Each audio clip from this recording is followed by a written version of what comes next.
Presidenta. Bueno, lo primero que quiero decir que siempre las cosas pueden ser mejor hechas, obviamente.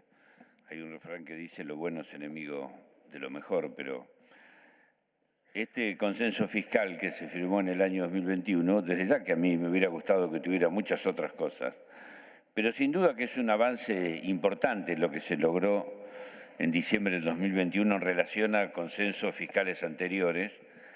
Y en esto quiero retomar un poco las ideas que planteaba el senador por Misiones, donde hay consensos fiscales unitarios, donde desde el Poder Central se le imponen condiciones a los gobernadores y además en una suerte de paternalismo se les quiere enseñar cómo gobernar. Así fueron los consensos fiscales que se hicieron desde el año 2017 en adelante, donde básicamente lo que se hacía es se les decía a los gobernadores que debían bajar impuestos, debían bajar los ingresos y por la ventanilla del costado se les daba una tarjetita para que fueran a ver operadores de deuda y así endeudaron a muchísimas provincias en dólares a causa precisamente de esa baja de impuestos que hicieron. Es decir, fueron pactos fiscales unitarios, centralistas, con desprecio a la potestad de los gobernadores y además donde se le imponía básicamente la baja de los impuestos y la reducción de los impuestos. Este consenso fiscal lo que hace, les da potestad a los gobernadores de provincia y son los gobernadores de provincia los que en definitiva van a definir si aumentan o no las tasas de los impuestos, si las bajan, a qué sector le incrementan sus impuestos y a qué sector se los van reduciendo. Hay una guía en este consenso fiscal. Habla precisamente de la posibilidad de aumentar los impuestos patrimoniales, a la vez que bajar aquellos que tienen que ver con las actividades productivas y las actividades de consumo. Es decir, que de ninguna manera este es un consenso fiscal que autorice a poner este impuesto para aumentar el costo de la canasta básica o el costo de los consumidores o el costo de las actividades productivas. Todo lo contrario, este consenso fiscal lo que dice es que se debe gravar ¿a quién? A los que tienen ingresos, a los que tienen fortunas, a los que tienen riqueza, que son en definitiva los que tienen que tributar. Por eso se habla del impuesto a las patrimoniales. Yo solamente recordar, por ejemplo, durante el gobierno de Cambiemos, bienes personales que estaba grabado, las personas físicas o los inmuebles rurales, se lo sacó. Es decir, una persona que tiene una casa en cualquier ciudad de la Argentina paga bienes personales. Una persona que tiene un campo, una estancia, no paga bienes personales. ¿Por qué? Porque los inmuebles rurales no están grabados. Lamentablemente todavía no, obviamente es un tema que tenemos por delante para resolver y ojalá en algún momento lo podamos llevar adelante.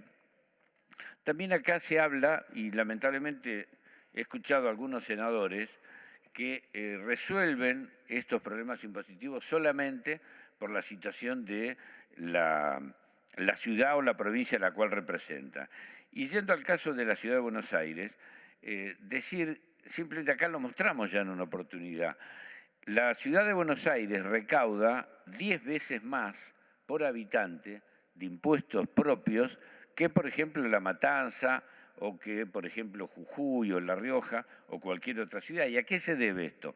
Bueno, que tiene en una cuadra 50 edificios, entonces obviamente el ABL que cobra es muchísimo más de aquellos donde en una cuadra hay 5 casas, evidentemente, o las inversiones que realiza el gobierno nacional. Y fíjense lo que pasó en la Ciudad de Buenos Aires. La Ciudad de Buenos Aires, además de ser beneficiaria precisamente de esto, acá se daba un dato de que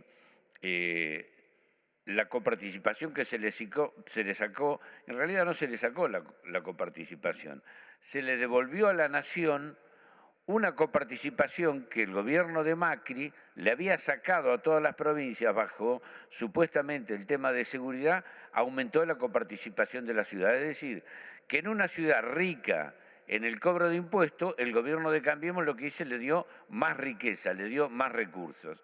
Y como se hacían comparaciones, yo simplemente voy a recordar, por ejemplo, que el presupuesto de la Ciudad de Buenos Aires dedicada a plazas, a recreación, a publicidad, a consultorías, es igual al presupuesto total que tiene La Matanza para atender los servicios de salud, de educación, de funcionamiento. Estos son algunos datos que me parece importantes que lo tengamos en cuenta. Y aquí se habla de bajar impuestos como si fuera una gran solución. Bueno, depende a quién se le bajan impuestos. Obviamente, Cambiemos bajó el impuesto, los bienes suntuarios, le bajó impuesto a los ricos, le bajó impuesto a las grandes fortunas. Obviamente, eso es lo que han hecho y es lo que siempre han hecho. Y escudándose en eso, supuestamente están favoreciendo la actividad productiva, están favoreciendo el trabajo. No, a lo único que están favoreciendo es a los grandes propietarios, a las grandes fortunas, a las grandes riquezas. A punto tal que además de bajarle los impuestos, permitieron que fugaran, y esto es un informe del Banco Central, 86.000 millones de dólares se fueron de la Argentina durante los 4 años que gobernó el macrismo. Por eso me parece que hay que a veces ser un poquito más severo con los datos, con las cifras y con los análisis que uno realiza, porque si acá vamos a votar una ley en función de si soy senador de una provincia que represento al gobierno o soy opositor. Mire, yo no represento al gobierno de la provincia. En mi provincia gobierna un partido político provincial con el cual yo no estoy de acuerdo.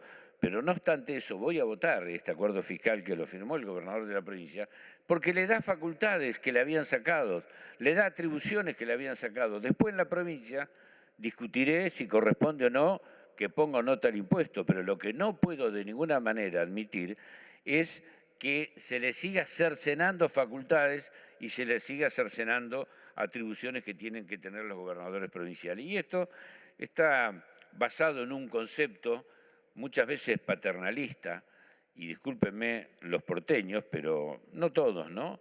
Pero hay algunos que se creen los dueños de la verdad y se creen que pueden darle clases, indicaciones a los gobernadores de provincia de lo que tienen que hacer. Mire, los gobernadores saben lo que tienen que hacer, sea del signo político que sean, y en definitiva son votados por los pueblos de cada una de sus provincias. Por lo tanto, lo menos que podemos hacer es no sacarle facultades. Y además le sacaron facultades y los obligaron a endeudarse, y se endeudaron en dólares de una manera exorbitante.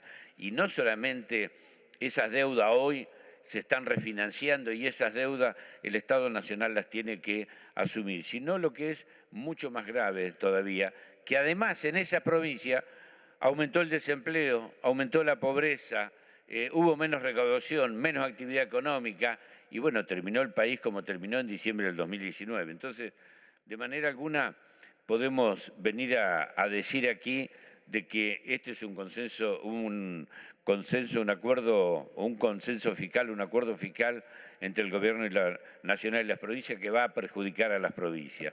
Lo que va a hacer les va a dar la posibilidad de que las provincias y sus gobernadores sean los que administren sus recursos.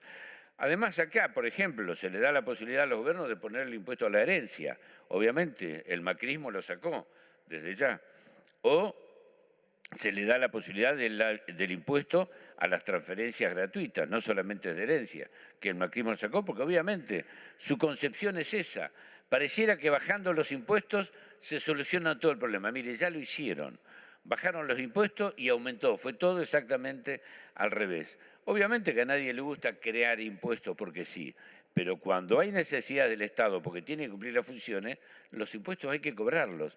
Y hay que comenzar a cobrarlos por los que más tienen, por los más ricos. Obviamente, ¿a quién le va a cobrar impuestos? Al pobre le va a ir a cobrar impuestos. Pero es una cuestión no solamente de sentido común, es lo que ocurre en todo el mundo. Hoy en el mundo se está planteando precisamente. Es una de las consecuencias buenas que tuvo la pandemia, obviamente, de ninguna manera lo justifico, pero hay gobernantes de Europa que hoy están pensando nuevamente cobrar impuestos a las grandes fortunas, a las grandes transferencias, a las guaridas fiscales. Se están dando cuenta de todo el desastre que vienen haciendo el sistema financiero internacional en los últimos años y que aquí nosotros en la Argentina lo vimos con toda crudeza con toda claridad lo que ocurrió desde el año 2016 al 2019. Por eso, Presidenta, explicó muy bien el presidente de la Comisión todo lo que significa este acuerdo fiscal, este consenso fiscal, que tiene varias cosas de las que siempre se escriben, de las que siempre se dicen, buscar la coordinación, la compatibilidad, toda una serie de elementos que siempre. Pero lo más importante de este consenso fiscal es que es una acción de respeto a las autonomías provinciales y de respeto a los gobernadores, sea del signo político que fuere.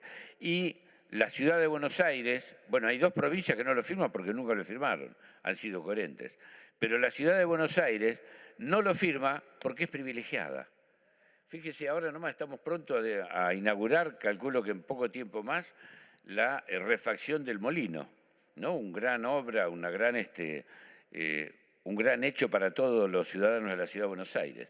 Bueno, eso se está haciendo con la plata de todos los argentinos, con la plata de los jujeños, los catamarqueños, los tucumanos, los de Tierra del Fuego, y se hace acá en la ciudad de Buenos Aires. Como hicimos también en su momento, nosotros durante el gobierno de Néstor Kirchner, el subte de la línea E, la ampliación de la línea E, desde Bolívar a Retiro, 500 y pico de millones de dólares, que se hizo con la plata de todos los argentinos y se invirtió acá. En Neuquén no hay una inversión del Estado Nacional de 500 millones de dólares para hacer un subte, ni en Tucumán, ni en ninguna otra. Y fíjese lo que pasó, ¿no? La verdad que fue cuando transferimos a la ciudad, porque la ciudad es la que tenía la concesión y la potestad de utilizar esa línea, y le transferimos la obra realizada, que reitero, más de 500 millones de dólares, se quejaron porque se la entregamos sin las vías y sin los trenes.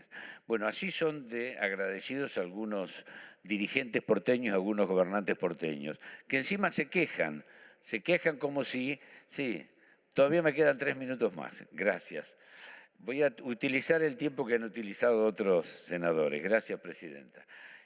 Los tiempos los definimos ya, y lo voy marcando yo. Gracias, senador.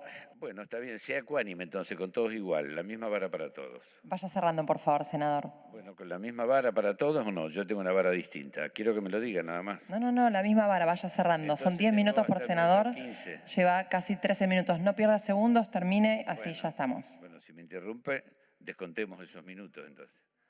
No, bueno, para ir terminando, voy a decir que precisamente no me sorprende que los senadores de la Ciudad de Buenos Aires no voten un consenso fiscal, porque evidentemente dentro de su pensamiento, dentro de su formación y dentro del propio devenir que tienen cuando fueron gobierno, está esta actitud paternalista y esta actitud de entender que los dirigentes de la Ciudad de Buenos Aires o algunos dirigentes de la Ciudad de Buenos Aires tienen potestades o tienen conocimientos para decirnos al resto de los argentinos y a los gobernadores, sean del signo político que fuere, que gobiernan las provincias, qué es lo que tienen que hacer.